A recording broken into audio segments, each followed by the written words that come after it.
It gives me great pleasure to introduce Maria Repnikova and her co-author, Elena Minina. Or Minina? Minina. Unfortunately, I'll start by saying that Elena Minina cannot be here today because she broke her ankle this morning and is unfortunately stuck at home recovering. So we won't have the pleasure of her company, but I'll introduce her as well when I get down to her. Let me start with Maria. Maria is the 2014-15 PARC postdoctoral fellow here at Annenberg. She has a DPhil in political science from Oxford, where she was a Rhodes Scholar and also a Wei-Seng Senior Scholar. Currently, she focuses on state media relations in China, drawing some comparisons to Russia and the Soviet Union. In the past, she's researched such topics as Chinese migration to Russia, while she was a Fulbright scholar, and the political aspects of China's journalism education, which was the topic of her master's dissertation. Her work has appeared in numerous academic publications, as well as in various high-profile media outlets, including the Wall Street Journal, Al Jazeera English, and in Russia's newspaper Vedomosti, also owned by the Wall Street Journal, I think. Maria also has professional experience in the media and communications sector as the Overseas Press Club Fellow for Reuters in Beijing, and she was an intern for Google Communications in London and Moscow. She speaks Mandarin and Russian and Spanish. As a PARC Fellow, she is reworking her dissertation into a book manuscript and also examining China's evolving approaches to crisis communication, comparing the media environment in China and Russia in more detail. And she tweets at Maria Repnikova, and she's easy to find if you follow anyone at Annenberg. I think everyone's following her, including me. Her co-author, Elena Minina, is a social scientist and cultural analyst specializing in Russian studies and comparative education, who focuses on contemporary Russian culture, politics, and education, as well as neoliberal educational transformations worldwide.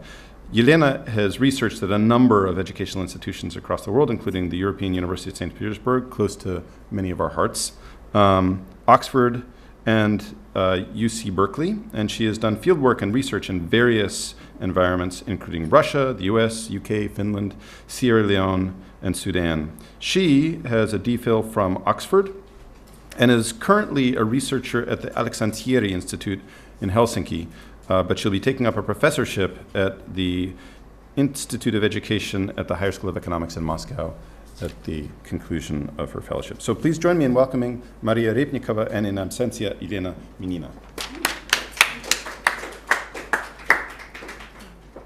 It's okay? Oh yeah, that's right.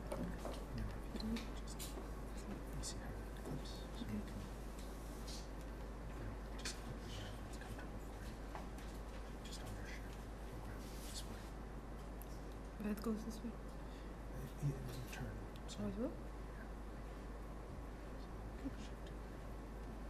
Technical stuff. Is it good? No? You can turn the other way. Like this? The other way? Okay. Sorry. Maybe you can do. Okay, cool.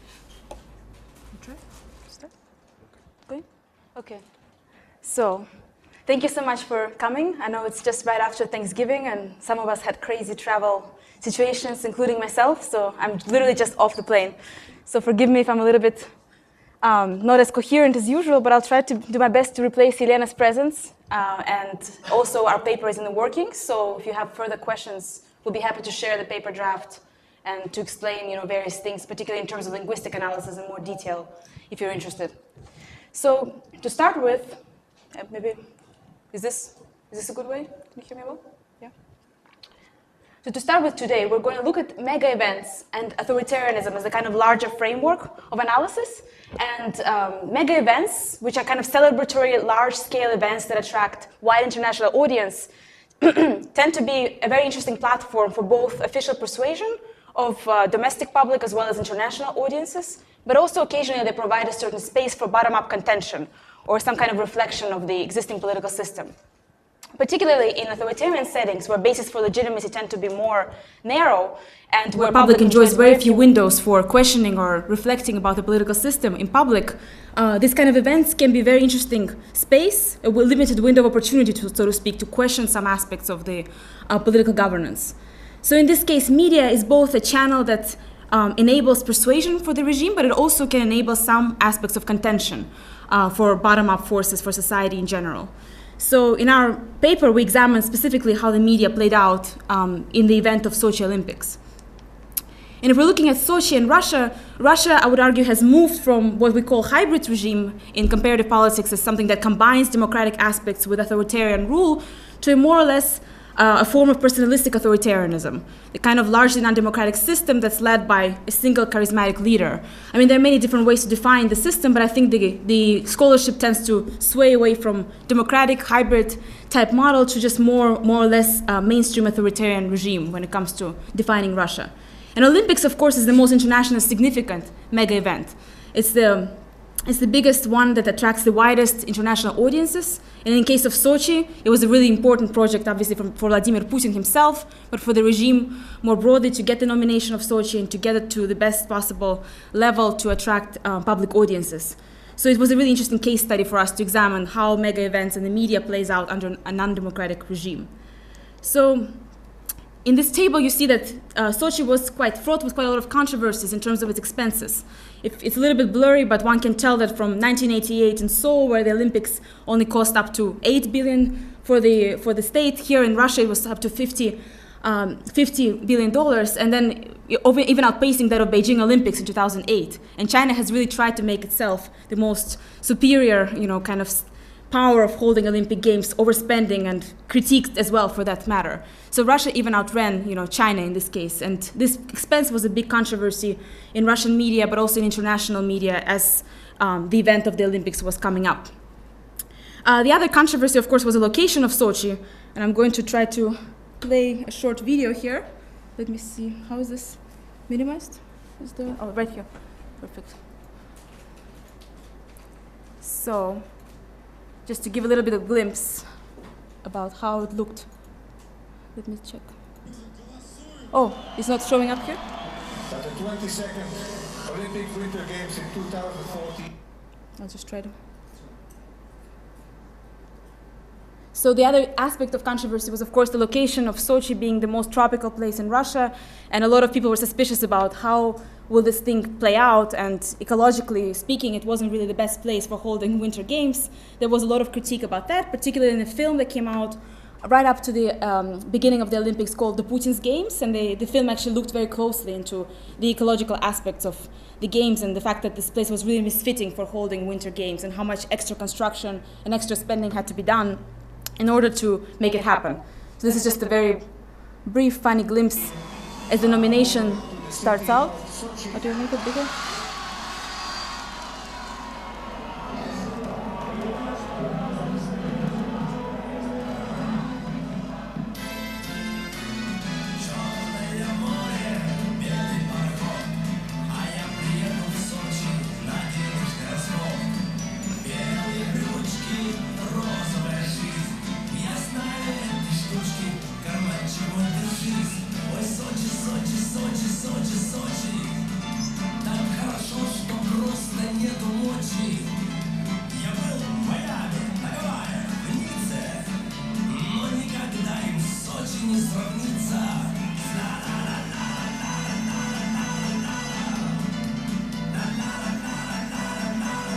Stop it here. So just to showcase that it really is a very popular summer resort. And for many people, it was a really big surprise that Winter Olympics were selected to be held there. And the film is great as it goes through all different aspects of this process. And if you want to see it, it's actually available on YouTube. So to go back to the key question here, let me see. Oh, sorry. For some reason, it's stuck. Oh.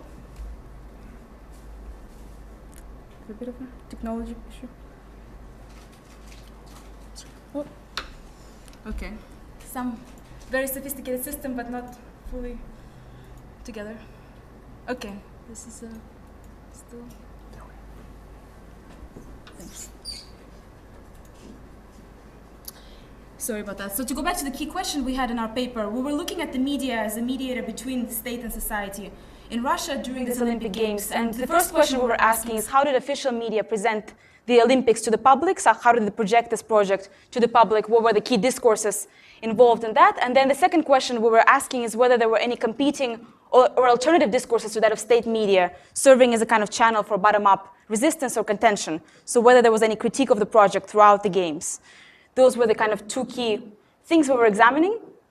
And the mode of analysis was to look at through different phases of media study, ranging from thematic to framing to discourse analysis, from a time frame from July 2013 to 2014 of July. So it's 1 year. So we got to capture some of the aspects of investigations that took place before the Games started, and then some of the aftermath after the Games were completed.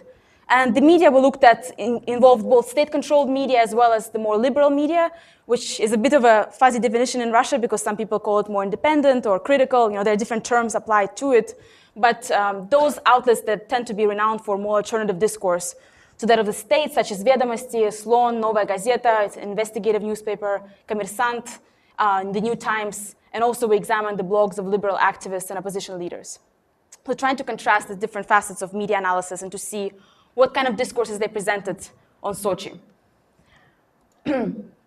So what we found was that despite the fact that some openings seemed to be there in place for the media to contend some of the political issues, media largely played the role of reinforcing the Sochi project and thereby public support for the regime. So we found quite a high degree of synergy between various facets of media coverage, state media, liberal media, and even some of the blogosphere, and quite a bit of convergence between the so-called state discourse and the more independent or liberal discourse and how they framed Sochi. So the key themes that prevailed in different types of media coverage, there were the following three major themes that we found: that Sochi is a kind of symbol or symbolic model for the nation, so sort of microcosm of something better that the rest of the nation can follow or is already following. The second theme is Sochi as being the manifestation of Russia's great international power status. So through Sochi, Russia finally acquiring its international kind of power, joining the league of top powers, geopolitical influence in the world. And the third one, Sochi is a unifying force domestically, so bringing different facets of society together. All sorts of from different regions and from different classes, everybody coming together to celebrate and therefore uniting this one notion of Russian nation. So these key themes within which we analyze the discourse, I will try to explain how it looked within each theme, how convergence works within each of these themes, looking at both state and liberal media. So starting with state media, which was unfortunately Lena's part of the analysis, and she does provide a lot of really interesting quotes here. I'll read them out. But again, she will probably be better at answering the more specific linguistic aspects of it. So the idea of that in the state media, under the first theme of Russia, by holding Sochi, was sort of creating this new model for the nation, is that Sochi really presented a more modernized, progressive, tolerant, and civil European state. So she lists a number of phrases here, such as the spirit is always light and celebratory, the Olympic Games were timely, they were the highest quality, everything was on schedule, it was well-financed and free of corruption. Those are the kind of phrases that permeated a lot of the state media coverage, ranging from TV to newspapers, that she highlights in her analysis. Sochi was also an indicator of Russia's sort of unprecedented socio-political and technological advancements in state media. So it wasn't just that it was kind of a model for the nation to follow, but it was also something that hasn't been done before in the world. It was like a global, achievement. So it was a world-class resort. Sochinsky service is something special. It was particular to Sochi that doesn't exist anywhere else. And again, this has never been done before. The best Olympics ever. This will impress the entire world. There are no counterparts in the world. It's a perfect union between nature and technology. So she uses here Vladimir Putin's quote is, the heritage of these games will be truly unprecedented, colossal, high quality, and beautiful. The success of the games equals the success of the country. So again, through this kind of success story, the idea from the official discourse was to really provide the world with a kind of unbiased look at Russia, a more balanced look at Russia. So here is the quote by Vladimir Putin, that's an opportunity to rediscover the Russian soul and see that there is nothing to be afraid of. So to see that the new Russia, the face of new Russia, and the opportunities it provides through an unbiased and fresh perspective. So there's these three different layers of how Sochi was symbolizing a new wave, a new model for Russia to follow, and how much it brought, it's also linked to the kind of international grandeur Russia on the international, the global scale. So in the liberal media, the discourse was slightly different. There was more of a chronological sort of development from what I followed. So before and after the games, there was more emphasis on corruption and Sochi being as a sort of anti-model of development. So in a quote-unquote, a model of ineffective development. So the fact that there was so much corruption involved in Sochi and so much overspending was something that is to be expected. In a sense, it's something that's just happening on a higher scale in the case of Sochi, but it's nothing new. So in a way, the reframing of this discourse was basically kind of, in a sense, accepting that this is what it is, this is how Russia is developing, and Sochi is just another manifestation of that. So it's kind of a desperate, pessimistic, but somewhat fatalistic look at the developments, economic development of the country. This discourse was present in a while, up until the beginning of the games. And then again, after the games concluded, there's been quite a lot of investigations and opinion pieces in Vedomosti looking at the waste and how the Sochi now is sort of a ghost city. A lot of the resources are no longer used by anyone. There are empty hotels, and all of this stuff is really not going towards development. And again, there's no surprise to that. That's what we expected, and here it is, this empty city that was specifically used for a particular purpose. At the same time, though, when the games just started, there was a sense that critics were kind of charmed by Sochi.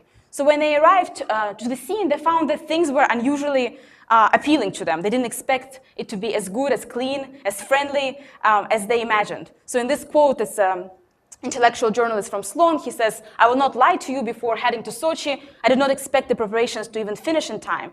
To my surprise, when I got there, everything was very beautiful, completely unusual for Russia." And the sense that it's completely unusual, and the phrase in Russian that was used, that «не чувствуешь себя как будто в России», is this feeling that permeated a lot of the reports, is that, my God, I can't believe this is Russia. And a lot of it had to do with personnel, the kind of catering and how things were organized, particularly volunteers were discussed a lot in these reports. Smiling volunteers, as opposed to grumpy, rude, and officially dressed policemen that tend to greet you in other Russian cities. Here you're greeted by this wonderful smiling women who are friendly and professional, and yet everything works, but at the same time this is really how it works in Europe. So it's sort of a sense that Russia is becoming more European, and this is a small window into how Russia might be if it follows this model. Another example was given about bus drivers. Unlike other places where I have to sort of run after the bus and the bus just keeps going and doesn't stop for you, in Sochi the bus driver actually stopped when he saw me running. He opened the door and he greeted me with a big smile. So there was this kind of feeling of amazement that, wow, these people can actually be friendly and this can be a comfortable place to live. I mean, all of these are quite anecdotal, but it's also telling how the discourse was moving from corruption to very sort of charmed discussion of how great things appeared in Sochi. And again, kind of civility of it, the microcosm of civilized European Russia here is this publishing this sort of pictures. Looks a little bit like Switzerland. Everything is orderly and fairly clean.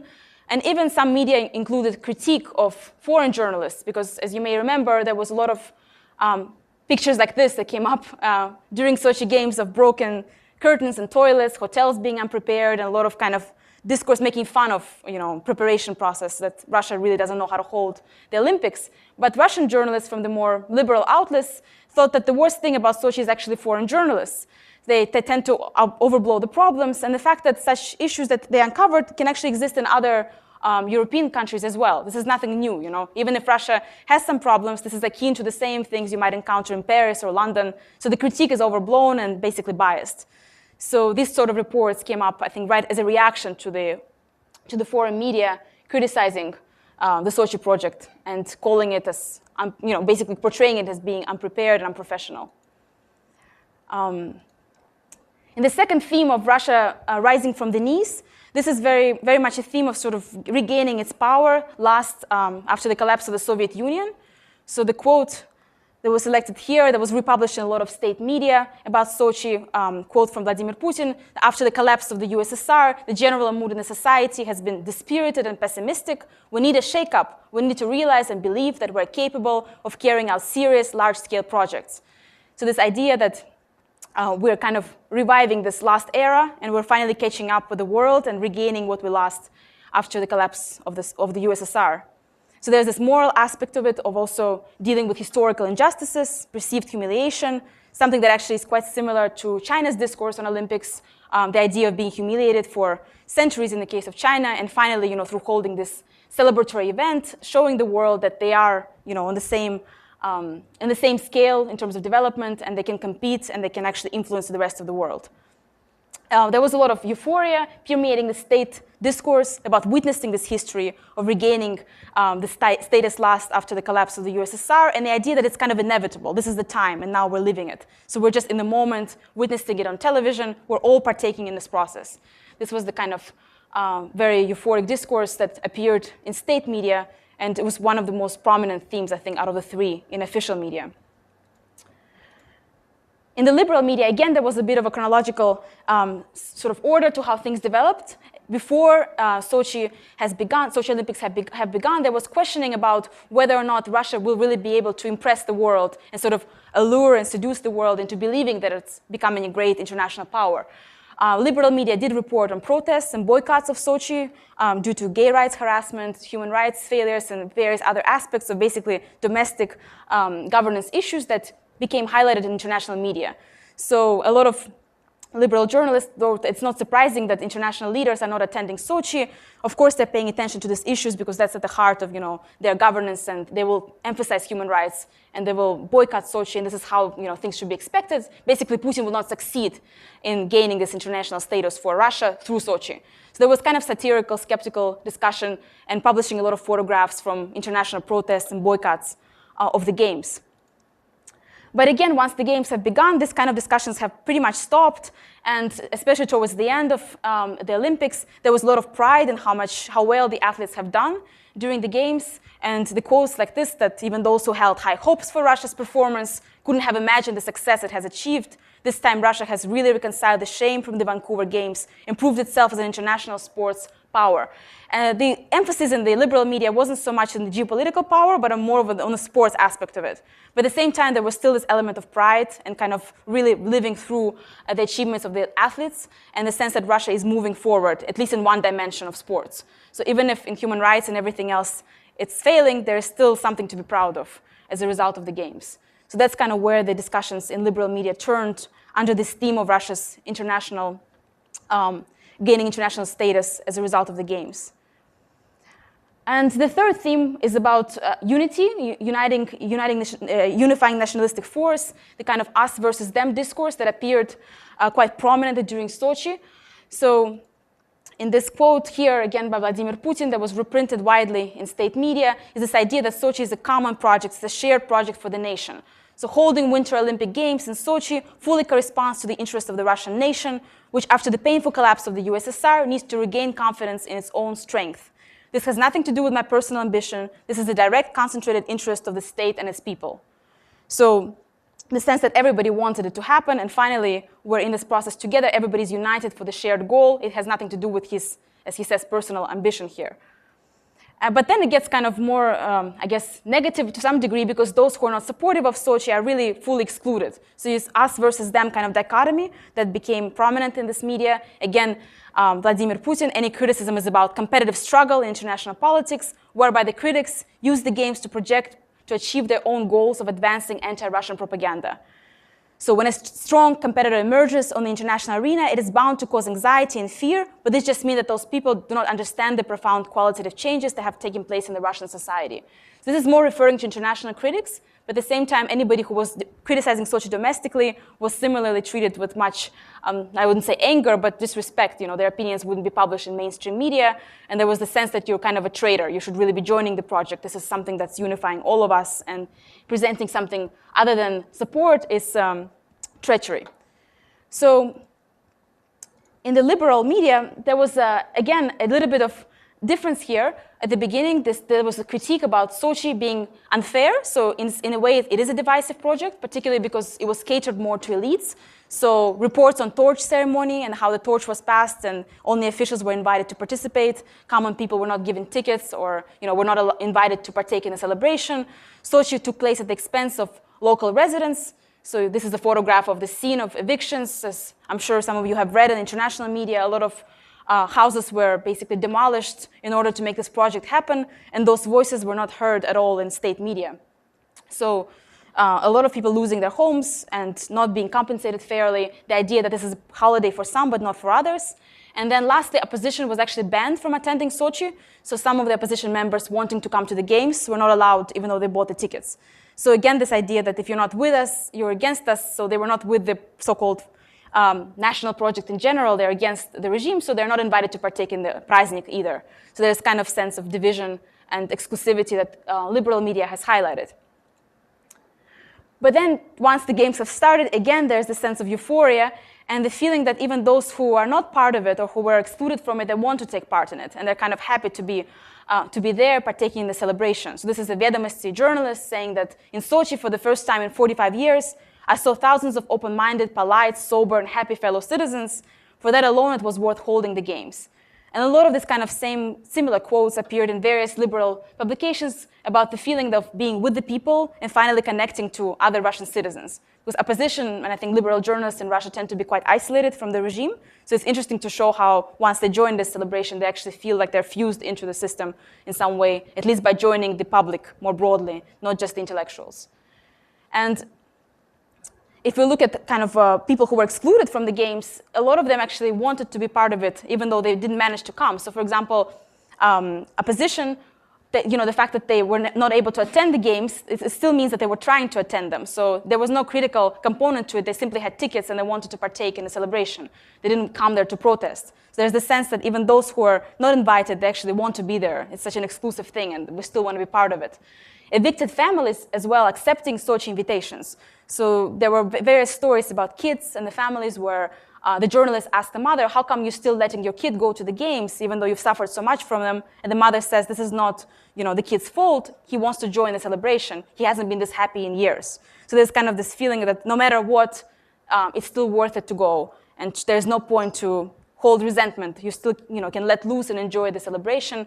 And again, unifying with whoever is there. So very interesting, I think, very interesting theme in liberal media. And also in the follow-up, months after the games, a lot of opinion pieces arguing that the majority of Russian citizens supported the games and sort of arguing that, yes, indeed, it was a unifying project and it did help support Putin's legitimacy. Most people did enjoy the games, regardless of their political orientation.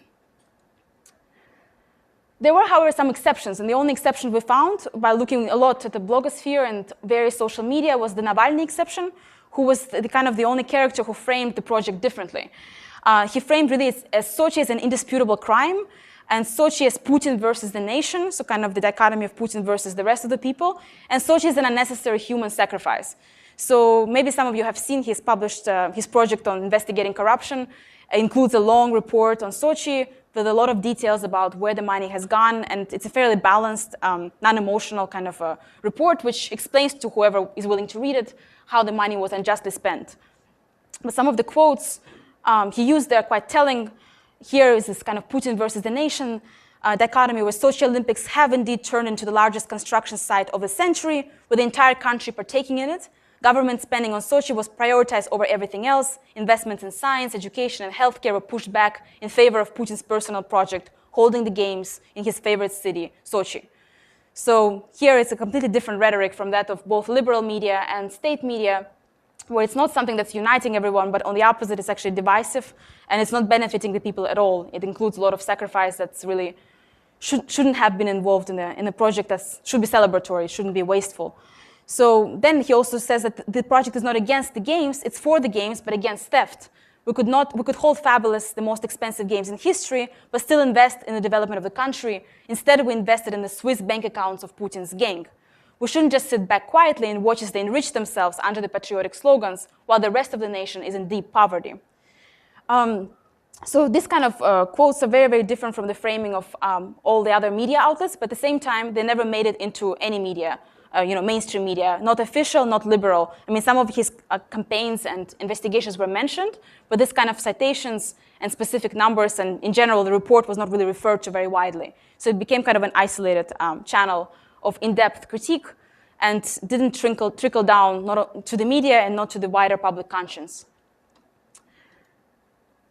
So in the end, we found that Sochi as a mega event in this case really served as a unifier across societal strands and across the state and society So it was really used as a key force, the media was used as a key force of persuasion, and the key messages from the state, from Putin himself, trickled down to official media, and similar frames were then used by liberal media as well. So spaces for contention did exist. I think it was possible to critique certain aspects and to investigate further, but liberal media really did not take much advantage of them. So investigations that did take place were mostly prior to the games, and there were very few follow-up, in-depth studies of what this project means for the nation and how it reflects on Russia's development at large. So in this case, it's quite telling, I think, about sort of the media discourse in general. During media or mega events, there's some literature on Olympics in general as being kind of celebratory unifiers across regime types. So in democratic system, we expect that to happen. I think under authoritarianism, there was this idea we had that since it's so much harder to critique the state, maybe this window of opportunity will be used more intensely. But we found that it's actually a similar rhetoric of unification and celebration was dominating media discourse. So perhaps there isn't that much distinction between authoritarian and democratic systems in this case. And Olympic Games are, as media events, as coined by Dayan and Katz, tend to have this kind of effect, where the media tends to celebrate with the regime, and this event is really set out by the establishment, so everything kind of becomes a discourse that's not widely challenged by the society. So liberating function, as they call it, of media events in this case is very limited. So we're still thinking about the implications of this and whether or not Russia is in any ways unique, or whether this kind of case really speaks to wider literature on media events, and we'll be interested in your feedback. So I'll stop here. Thank you so much.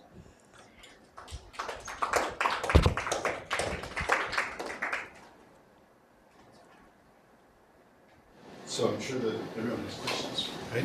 Will you field your own questions? Yeah, sure. Yes. One of the justifications for the modern Olympics was to sublimate international warfare in the form of athletic competition. Mm-hmm. I'm wondering if you've thought at all about comparing the rhetoric around the Olympics to the rhetoric of warfare and actual violent competition among countries. Hmm.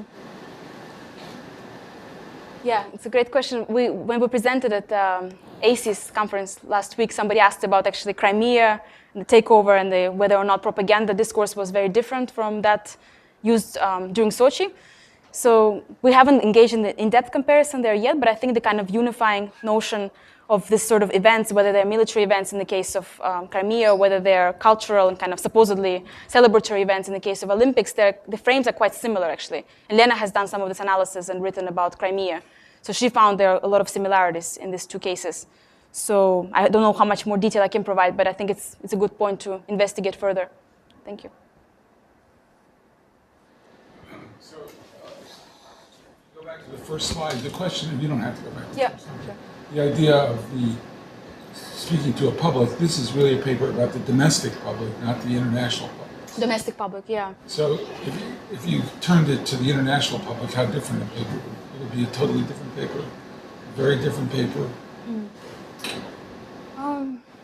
Well, I think some of the themes would definitely be the same, especially the theme about Russia becoming the grand international power and playing a bigger role in geopolitics, and Russia rising from the knees and reclaiming its status after all the humiliation it has experienced. This theme actually dominated a lot in the discourse framed towards international audiences. So that theme would be very similar. But in terms of societal kind of unification and the symbol of the nation, I think this was more suited towards domestic audiences. So there would be some differences in the kind of elements of, discourses and frames used by the media. But we were specifically interested in how it helps maintain domestic legitimacy. So we're interested in this kind of themes that are projected towards domestic audiences. The Olympics were used by international human rights groups, etc., to condition thoughts about Russia in the international public market as opposed to the domestic public market. So it may not have been effective at changing or diversifying opinion within Russia, but it may have laid the groundwork or weakened or strengthened the perception of Russia in the foreign public. So Yeah, I mean, I think if we're thinking about international perceptions, then we have to look more at the audiences who are, engaging with the propaganda mechanisms. I don't know how wide-reaching the audiences of English language Russian media, but I think in general, the kind of things I've read about it was that the international imagery wasn't improved that much through the project, especially because the takeover of Crimea happened pretty quickly afterwards. So this militaristic image of Russia came out right after the propaganda kind of celebratory notion of Olympics. So in a way, it kind of overshadowed everything, I think, for the international community. So I don't think that Sochi project really highly improved Russia's image, especially because for a long time there was critique of the way that Sochi was a corrupt project to begin with, and all the pictures of failed infrastructure and things like that were sort of making fun of it as opposed to celebrating it, which is why some of the Russian journalists got frustrated with this rhetoric. But yeah, I would say that it's kind of, in some ways, maybe damaged Russia's image. But again, it's more speculatory because one would have to look at the, I guess, analysis of surveys or public audience kind of, surveys or interviews or focus groups. I have always been struck by the peculiarity of Russia. Maybe it's not peculiar, I'm not sure how widespread this practice is, of presenting monitors and digests of foreign coverage of Russian events in major media outlets. Not being like a media commentator, I don't know, Monroe, Maria, is that like a widespread practice in other places? You don't see it in the United States, for instance. Like New York Times on page 2 or 3 would not have what they're saying about us around the world, and then translations of, Le Monde discussion of Obama with the Turkey, Moscow. But Russia does this. So you're saying that they're concerned with international... They're very concerned with international media representations of their own events.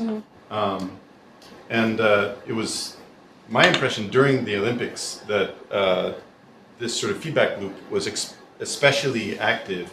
I saw a little bit of it in your presentation, right? The worst thing in Sochi is the foreign journalists.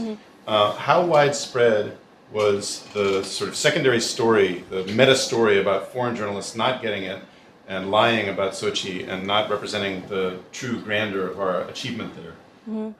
Because, also feeding back into the sort of Crimea thing, it seemed like it was a very strange, sudden pivot from, we are part of the modern world, everyone should love us, we're here with all these other leaders of the civilized world in Sochi, and everyone, should be part of this one big happy development story about Russia being part of the universe. And then suddenly, the world doesn't understand us and hates us and misrepresents everything. So how much was that secondary story part of the general story in Russia, that the world was not getting it? I think it was much stronger part of the state media discourse in terms of reacting to the accusation of Sochi not being ready for foreign visitors and kind of rebouncing back those claims and showcasing positive images of things being clean and ready. And in fact, foreign media is actually misportraying this project. So this theme did come up in this, and I think it was more in the us versus them kind of discourse. But also, I think that was the theme under which it really came up, and it was more obvious also after the whole crisis in Ukraine broke out. There were discussions that everything was kind of set up. They critiqued our project in Sochi, and then now they're after us, in Ukraine, and maybe they're going to invade us afterwards. The West versus Russia kind of dichotomy became even more blatant and, obvious in propaganda machines. So I think Sochi definitely had that element, that we're trying so hard and we did our best, and this is almost like some kind of a scam. Why would people make fun of this? This is the best we can do. We spend all this money. So for sure, this was an important theme. So. I don't know if this answers. Yeah, sure. Maybe it was part of the propaganda, but what amazed me just before this Sochi is how much the media and the social media has gone into that binary of the Cold War binary. And just before? Just before. You mean the Western media? Western media, and my friends on Facebook, everyone suddenly, people who should know better, seems to be like really gloating over this project. At least maybe it's my personal feeling, but I have noticed that clearly. I haven't studied this. I just watch television occasionally and read this and that. I think there was a lot of Russia bashing in the weeks and months leading up to the Olympics, but I think that's typical of Olympics held. It's typical of the way American media cover Olympics in other countries. I mean, I remember Greece, all this talk about were they even going to be ready for the athletes to arrive on the eve of the games themselves. And my impression was that the the actual games largely silenced those kinds of instinctive critiques of Russia. That people realized, yeah, there actually was enough snow, man-made or otherwise, to hold all of the events that they wanted to hold.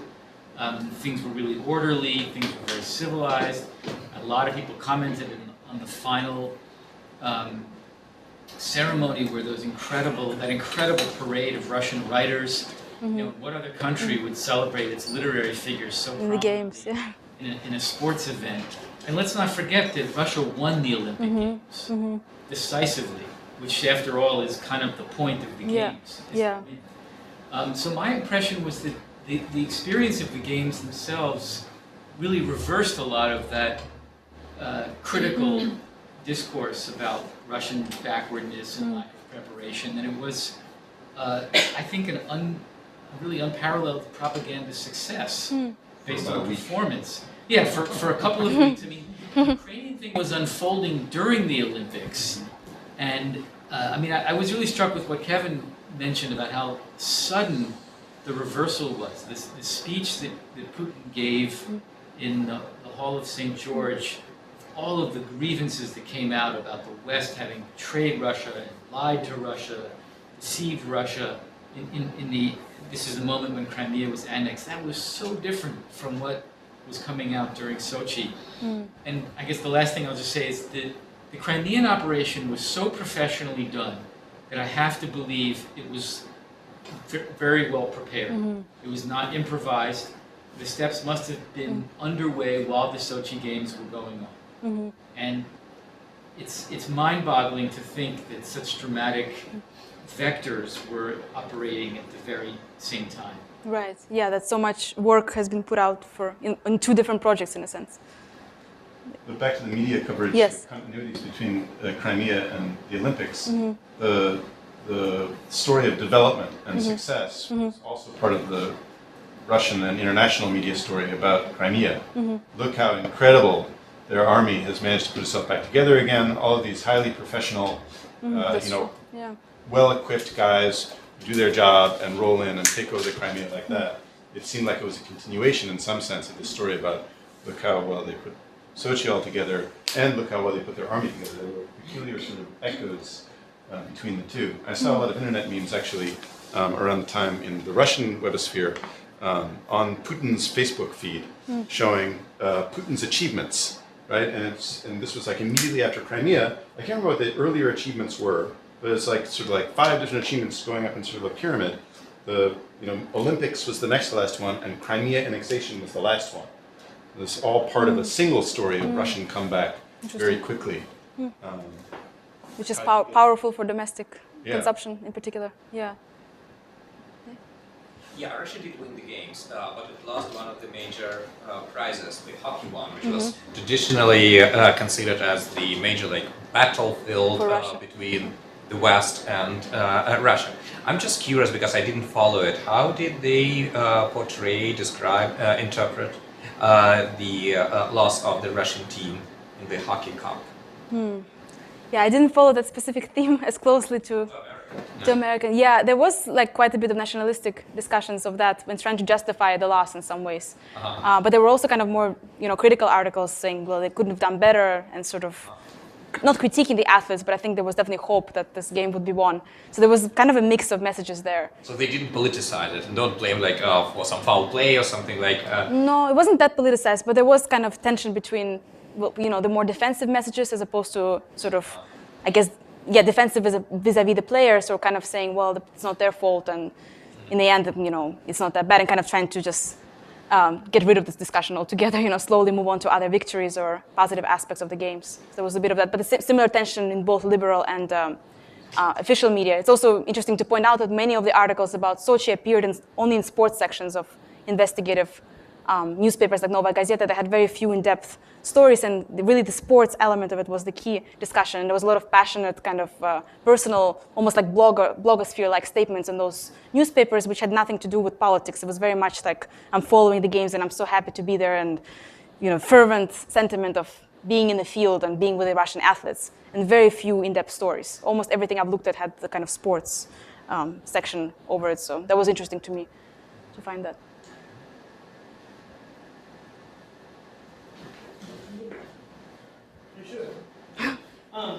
really struck by your quote in the context of the kind of the successful Europeanization project that's Sochi.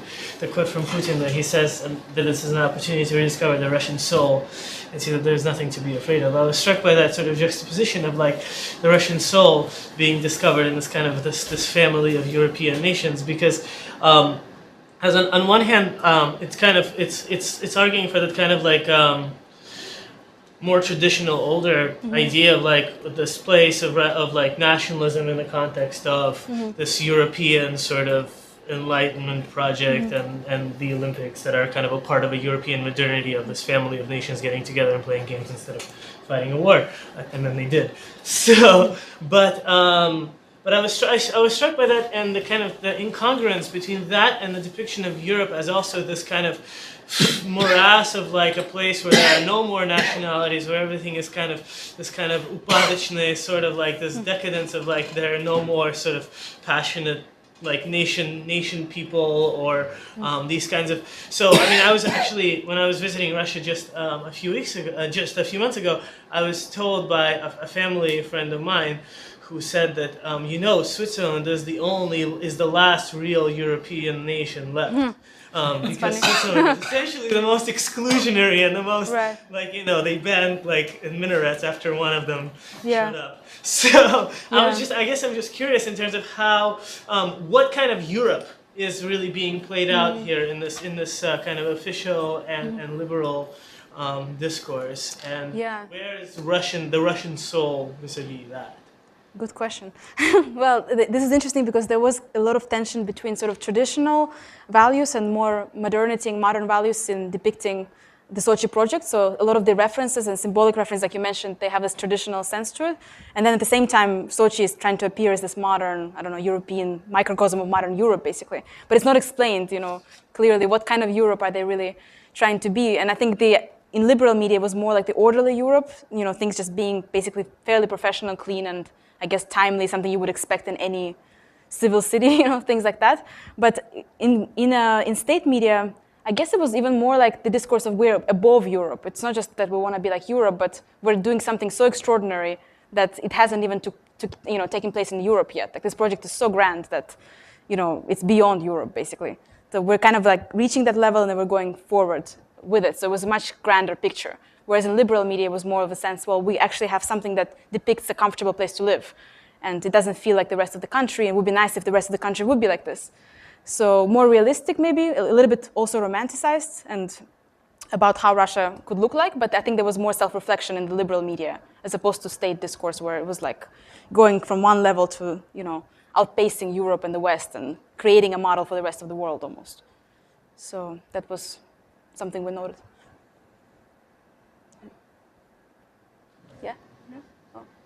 Well, you're uniquely situated to ask the question about Beijing and Moscow.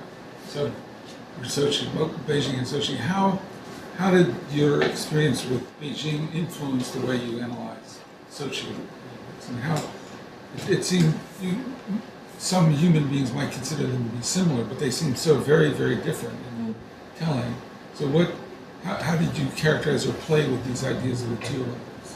Yeah, I've been thinking about that as a kind of next level after this project is done, but some interesting ideas that came to mind to me was that in Beijing, during Beijing Olympics, the propaganda machine was much more forceful than in the Russian case. It actually started years before the games commenced, and the focus was on civilizing the nation itself. So it wasn't just portraying that Beijing is a kind of model for the rest of the nation. It was this idea that we as a nation have to be better prepared for these games. So there was a lot of propaganda was aimed to projected towards citizens of how to behave, in public, whether or not, exactly, it's the spitting, clean streets, how to greet foreigners, how to, interact with international media. It was a very kind of systematic, very like well-grounded, serious effort that took place in leading up to the games. So the propaganda was, I think, much more, multi-layered. There was also that discourse on humiliation and basically creating a new status for themselves in the international arena. But I think the element of preparing the public and kind of creating the nation as they prepare, in a sense, was not present in the Russian case. It was almost like we have what we have, and then we're going to create this one mini microcosm and show it to the world. But there wasn't that feeling of let's train, all these Russians to interact better, or to be basically more friendly to the world, and this is how we want to develop. I think in China there was a sense that we're also showing off a nation because Beijing is the capital, and when people came to Beijing, I think they saw how far China has come as the country, whereas Sochi is so unique that there was the sense of this is a unique project. It's almost like Russia is so unusual that it's going to undertake the most, not bizarre, but to many people it was kind of a unique project by Putin, established by Putin himself. Whereas in China, it makes sense. It's taking place in the capital, and people who are coming, they're really learning about how far the country has developed. Whereas I think if you come to Sochi, you're not sure how to treat that. Is this Russia, or is this just one particular little place, and what's going to happen to it later? Because in Beijing, a lot of the infrastructure did get reused. I mean, it is a city where it could be carried out in that way. Whereas Sochi, again, it's uncertain. So I think, yeah, the propaganda discourse was much stronger and much more systematic and coherent in the Chinese case. But the similarity was very much towards the international arena. I think the kind of humiliation stuff was very similar. So in that case, they're both trying to make something up through the games, trying to reassert themselves through Olympics.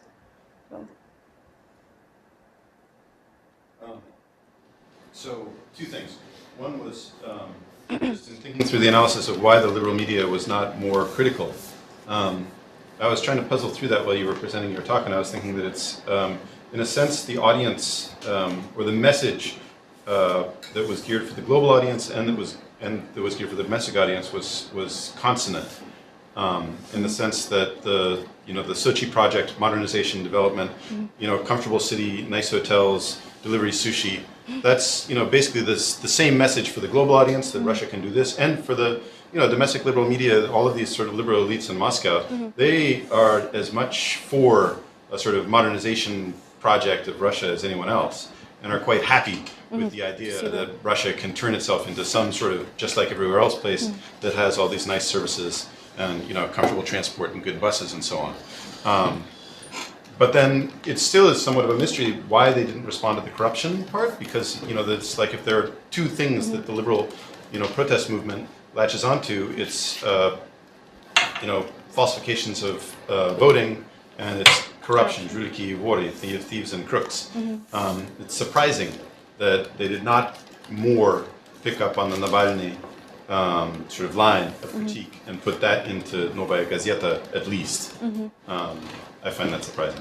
The other question I had was about the security and terrorism story, which in the West at least was part of the story about why Sochi was a bad choice. That look where it is, it's right next to all of these sort of hotspots for terrorist activity in Russia, and aren't we just sort of asking for a bomb? Was that part of the media story in Russia? Another one of its successes, that it was a safely completed Olympics where no one got blown up, or was that basically forgotten? Didn't happen. Don't talk about it. Yeah. So the first question about why liberal media didn't critique more, this is something we're also trying to unpack, and I think there are a couple of maybe background factors that could be important here. First of all, there was quite a bit of censorship in this process of Olympic coverage. So, for example, Kommersant newspaper, Vlast, the magazine Vlast, carried out a lot of investigations about evictions in Sochi, and the editor was fired, and the journalist was prohibited from further coverage of the games. It was actually just not allowed to cover the stories altogether. And I've read a lot of various reports interviewing Russian journalists that suggest that there was control over this type of coverage. Of course, Novaya Gazeta, I guess, would have been able to get away with that, but then other papers like that are more sort of business-oriented, maybe they were afraid to lose advertisers, or they were afraid to step over the line. So there might be the self-censorship aspect to it. There's also the factor of Ukraine, because the protests were taking place in Ukraine, and a lot of the coverage that was in the political sections was about Ukraine. It wasn't about Sochi. So that could be also the fact that the newsworthy, the news focus was not on Sochi in terms of politics or economics or society. So maybe that was just a commercial factor. They just focus on what's most interesting to the readers. So that's another factor. But the third, I guess maybe more theoretical one, looking at the work done on other systems and democratic systems and media events, they suggest that there tends to be this kind of convergence in discourse regardless of the kind of political system. When it comes to Olympics or big media events, the media kind of participates, almost observes and celebrates with within the status quo. It doesn't really challenge much, even though there is a potential for that to happen. The kind of studies that have been carried out suggest that it doesn't really happen very widely. So yeah, as I was saying at the beginning, in an authoritarian system, I guess you might expect more corruption probes and more of this kind of windows of opportunity to be used to a greater extent, but it suggests, what we found, this wasn't the case, but other studies looking at NGO activity and protests during Sochi Olympics found similar things, that there was a kind of window of opportunity in terms of environmental activism, and again, it didn't really happen. They used it a little bit, but not to the extent of raising wider public awareness domestically or internationally. So something to think through, I guess, how much the background factors, yeah. There was also a lot of discussion of using the Olympics as an LGBT activism sort of platform. Yeah. Did that happen or not within Russia? I mean, it certainly happened in the West to some degree, in Western coverage. Right. But was it used in that way by LGBT activists in Russia or not? Didn't really come through in the media so much. So their cause wasn't publicized sort of widely enough, I guess, to change public perceptions beyond the circles where they were already maybe supported. So as far as I can tell, it didn't become a bigger movement as it could have been perhaps, but it's also very contentious still. I think this issue is, from our analysis, we didn't find very many discussions on LGBT rights in either liberal or state media. But in terms of security aspect, it kind of faded out as the games have started. There were certain suspicions or, concerns in the liberal media about how security process will take place. Basically, they were suggesting that this is really an unsafe place and things might go wrong. There was kind of a sense of excitement almost. Well, maybe something will be a little bit off and, something will challenge the system. But then once the game started, this aspect was completely forgotten, almost completely forgotten in both state and liberal media. I didn't see much discussion in state media suggesting that this is successful because it was safe. It was for all the other reasons, but safety was kind of as a given. Like, of course it was safe, we did what we could, but it wasn't emphasized or sort of over-discussed in the media. Anybody else? Yes? One issue that you might want to consider in your discourse analysis is what the implicit or explicit comparative frameworks for these Olympics were in Russian media. A lot of the examples that you provided were about how this was at a European level, this was the way it's done in European countries, maybe better than European countries. And I was struck by the Beijing comparison, since that was such a recent Olympic experience and relatively successful and for similar purpose, kind of a coming out party for a new great power. But I also wonder whether there was any mention of the Moscow Olympics of 1980. This is not Russia's first experience hosting the Olympics, and there's so many interesting sort of parallels and divergences with Moscow in 1980. There was also talk of a boycott. There was an actual boycott. Putin had the good sense to launch the war after the Olympics, not before, unlike Brezhnev. So he didn't actually produce a massive boycott. But I'm just wondering, did the media take the Soviet Olympics as any kind of a benchmark? This is how far we've come. This is how far we've fallen, or whatever. It just seems to be completely absent from the discussion.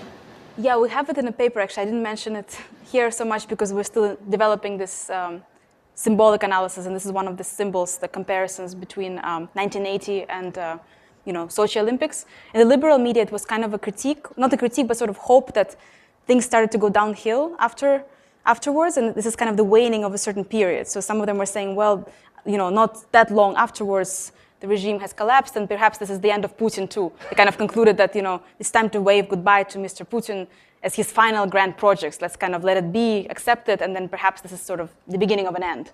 That's how they kind of contrasted it in a lot of these more in-depth reports. And literally, the titles would actually have 1980 versus Sochi. They had this framework. It wasn't super widely used across different outlets, but a few in-depth reports covered this kind of comparison. In state media, I think there was much more of the sense of achievement. This was a huge breakthrough for the Soviet Union, for the regime. It was a huge achievement, something that's to aspire to, and it goes with the whole rhetoric of rising from the knees and regaining the strength that the Soviet Union had and lost. So in that case, it was a bit opposite. It was kind of the sense that this is the beginning of not a new era, but a stronger Russia in some way, something to kind of aspire to as another example. So there was a difference there in liberal versus state media. But it's a great comparison. But actually almost nothing, no references to Beijing at all. So China was not really present in the comparative framework of have we done better or worse or similar or kind of outpacing China. There was very much a competition with Europe, but not so much with the Chinese case, which is always interesting because there seems to be more of that happening now geopolitically, but in the Olympic Games it wasn't reflected at all. Like China was just not present in the discussions. So. I can't think of.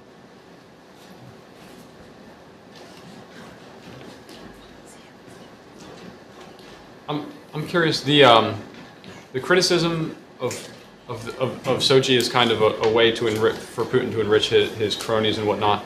What was the supposed mechanism by which he was able to enrich himself or his partners or whatever through the game? If that was an accurate criticism. You mean how did he manage to make it happen? Yeah, like how did he use that to make money for his?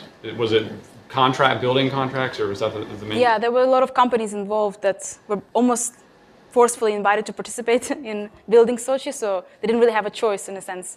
They had to partake in the project, otherwise they were again treated as outsiders, and then they could encounter many problems financially and with taxes after the games would conclude. So there were a lot of various huge enterprises basically wasting money. I mean, they didn't want to, some of them I think didn't want to participate in this film. Actually, there are interviews with Russian businessmen who say they wouldn't want to be doing it for business purposes, but they have no choice, so that politically they were sucked into this game.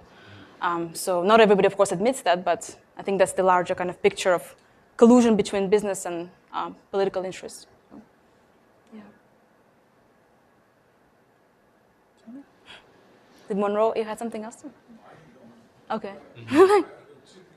Yeah. The personalization of the Olympics and Putin. I can't think of another Olympics in which the leader's name would be so forcefully and so continuously involved. And so it's a curiosity in terms of the presentation, and I think it was also the self-presentation of the Olympics. Mm-hmm. Well, I think it's actually interesting because it reflects, again, the difference between the Chinese Olympic propaganda and the Russian Olympic propaganda, whereas in China it was focused on the party state and the kind of regime at large. There was a sense of institution that's being promoted, as part of the Olympic Games. In the case of Russia, it was a lot more personified. So the citations that came, that were cited, they were really widely used by various media outlets that came from Putin directly. The kind of official statements that were just adopted and trickled down through different layers of the media and also to international audiences. So there was this kind of link between the person that is ruling the country and this project that's sort of just, merging together. And in a sense, I think reflecting on where Russia is going in some ways. This is the kind of the regime difference here. They're both non-democratic, but it's a very different type of political system. In most Olympics, the organizing committee is a powerful entity, the thing called Beijing Organizing Committee, etc. Was there an organizing committee? Did it have any weight or structure or power?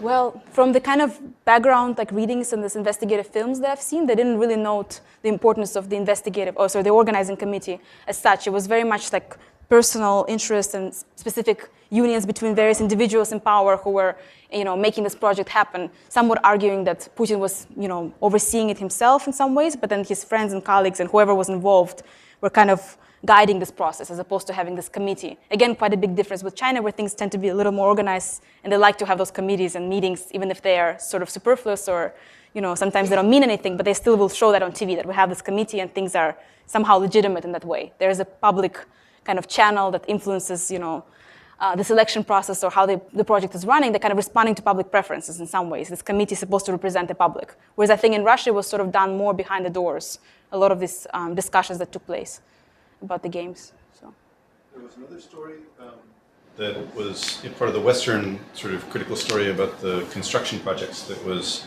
the abuse of migrant labor, specifically Central Asian migrant labor, and also deaths caused during construction among migrant labor workers. And I guess one question would be whether that got any coverage within the Russian news space. But I guess the other question would be whether that got any coverage in Central Asia. Yeah, in terms of the sort of near abroad perceptions of what the Olympics mean. I don't know whether it got coverage in Central Asia, but there's been a lot of these issues with the treatment of migrant labor, especially from Central Asia and other parts of Russia as well.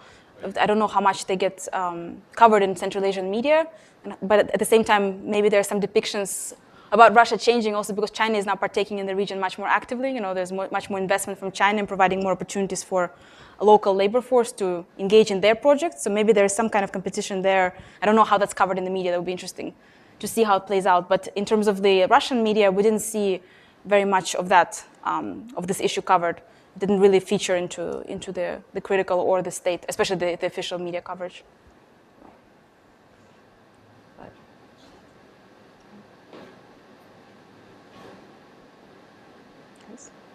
It's quiet. All right. It looks Yeah. like we've kept you going long enough. Is that right? Thank you.